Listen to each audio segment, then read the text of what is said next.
welcome back to my channel. This is Seam and Stitches. On today's tutorial we are going to be learning how to draft a pattern for a reversed petal sleeve. So this sleeve is now common. I am sure you must have seen it on Vicky James' status.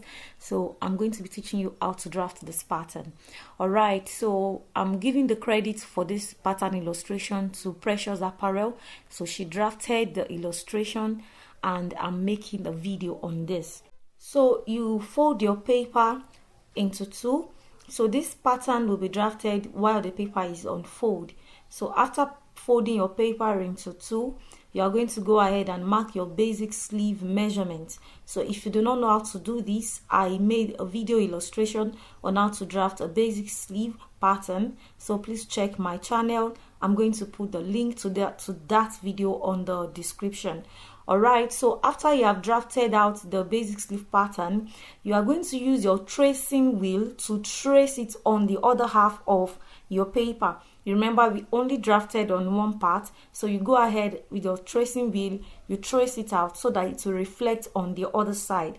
After this, you open it up and trace out the mark that you have already made on the blank paper to give you a complete sleeve. I hope you understand this, to give you a complete sleeve. Next, you draw a straight line to indicate the middle of your paper. So you ensure that it extends at the cap height, it extends a little bit, like between 4 to 5 inches.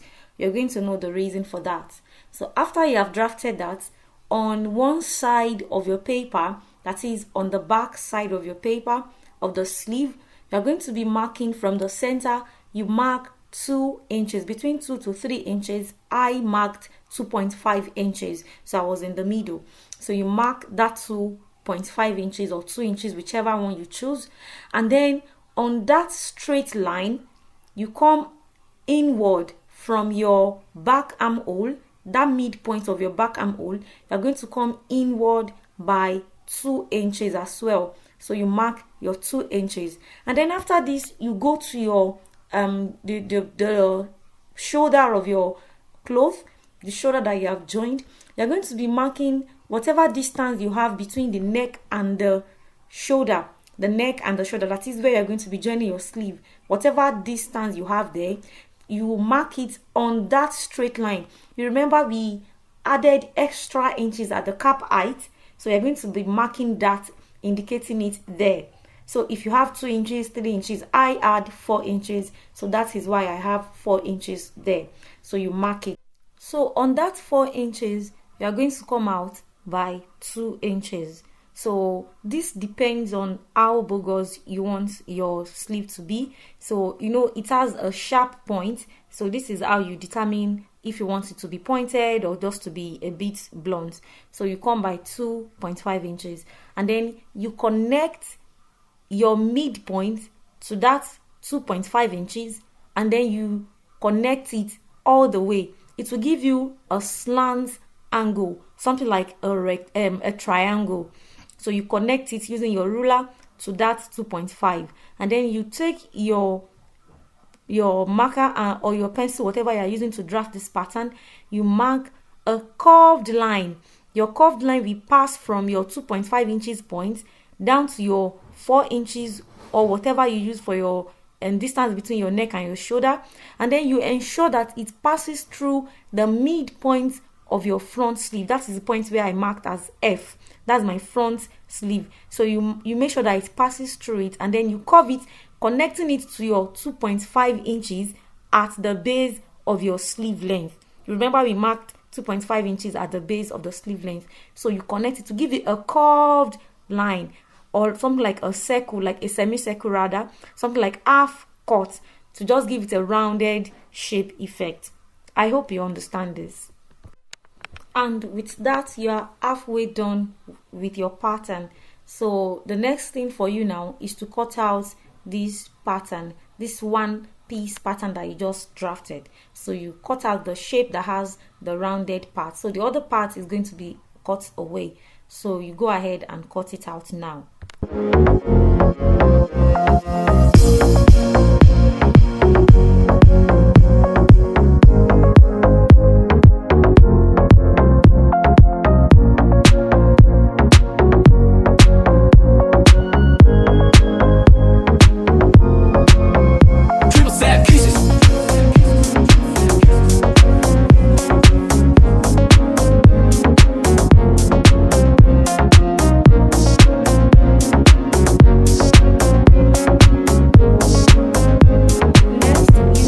cut 2 of this pattern. So you're going to be placing this pattern on another paper, and then you trace it out and you cut another one, such that you have 2 of this pattern. So you're going to be placing this pattern side by side to give you a form of a sleeve. It might look dramatic at first, but just go ahead with it. You're going to be cutting 2 of this, and then you place it, ensuring that the pointed part of the armhole is facing each other. The pointed part of the first one is facing the pointed part of is by the side with the pointed part of the one. So you have 2 with each angle pointing at each other. Now we're going to be making an extension in order to have it to sit well on your sleeve, so that it won't be folding or it won't be too tight. So what you do now is to put a bit of extension, the way we do when we make the slash and the spread method for our fabric or our pattern. You're going to be placing a plain paper underneath the 2 points. If you notice, you can see that there's a space in between. You place a plain paper underneath it, attach it with your paper stay, and then you mark out the line and you cut it out to give you one single pattern. So that one single pattern is what you will go ahead and use on your fabric as your sleeve. I hope you understand. It is very easy, very simple. With that, you are done with the pattern cutting for your sleeve, and then you move on to the sewing stage. So I decided to use 2 contrasting colors, white and black. It goes well with the main fabric I'm working with. So I'm cutting both the front and the back together at once. So I'm cutting 4. So I folded this fabric into 4, and I placed my pattern paper on it, and I traced it out and cut out the shape. So I have 4 of this. So the white and the black would be for one, and then the other one we also have white and black. So you can go ahead and use whichever fabric. You can use a dull and a shiny. You can use a plain or 2 plain, whatever design you want. Be creative with it, whatever you want to do with it. So that was how I cut mine, and then I went on to add my stay. So I used a paper stay. You can use a peplum stay, a collar stay, which it depends on how stiff you want it to be. So you go ahead and use whatever stay you want to use on it, and you place it on your ironing board. You iron it out, making sure that it is neat. So you go ahead and do that. The next thing is to go to the sewing machine, and then you sew it together. You sew the contrasting colors for each sleeve together. So when you are sewing, you sew the rounded angles. You leave the dramatic shape, that part where you have something like 2 on. I don't know what to call this. So you leave it without stitching. So that is where you turn it inside out. So then you turn it inside out. You have the 2 right sides, and then you iron it again, making sure that your stitches are neat. So next, you move to your sewing machine again. So you're going to be notching the center, the midpoint of your sleeve. All right. So after that is where you're going to be starting from. That midpoint of your sleeve, you place it on your armhole. The armpit part of your armhole, that is your starting point. So you're going to sew it all the way to the shoulder. So you sew each half from the right side, but from the front. Let's say from the front, you sew it all the way to your shoulder. You stop at the shoulder point, and then for the back as well, from the armpit, you sew it all the way to your shoulder, such that the opening meets at the shoulder point. So the opening of the 2 sides of the sleeves meets at the shoulder point. Now this part, you are going to place it together, stitch it together. There are 2 ways you can do this. You stitch it together, and then you put it in between your shoulder line.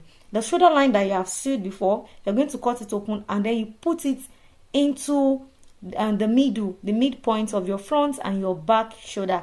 So that's one method. The other method is for you to place it on that line. You place it on the line, and then you use your hand needle to make an invisible stitch on it. I actually did the invisible stitched part. So you place it on the stitched shoulder. So you place it in such a way that it's going to be laying directly on that line, that's shoulder line. So you place the folded fabric on it. You've already sewn it inward, so you have the neat side being opened. So you place it directly on that shoulder line, and you use your hand needle and your thread, matching thread, to make an invisible stitch on that part.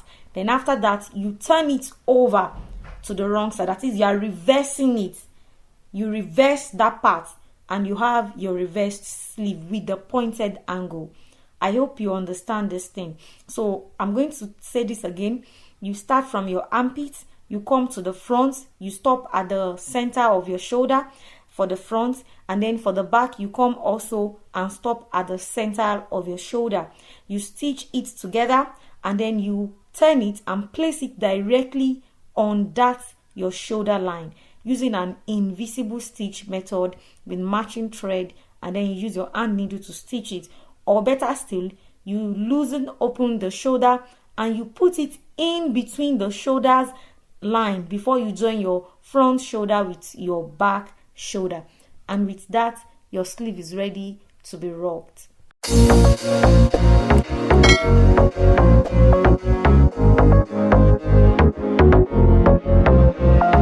Trust me,